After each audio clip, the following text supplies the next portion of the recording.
Yfir 100 ár eru liðin frá stofnun fyrsta háskólans á Íslandi.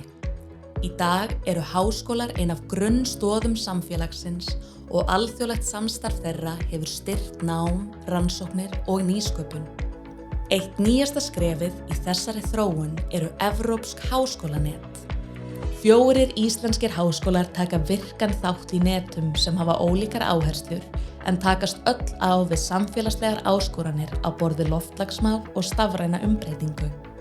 Netin bjóða upp á sameiginlegt nám og greiða aðgang að innviðum og þekkingu samstarfsskóla víða í Evrópu, bæði í kennslu og rannsóknum.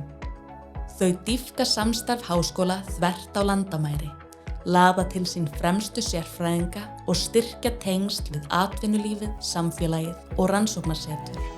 Þannig efla þau háskólanám í takt við þarfir nútímans. Með þátttöku okkar í netunum höfum við mótandi áhrif á háskólamenntun og atvinnulíf álfunnar. Ísland í fararbroddi menntunar í Evrópu.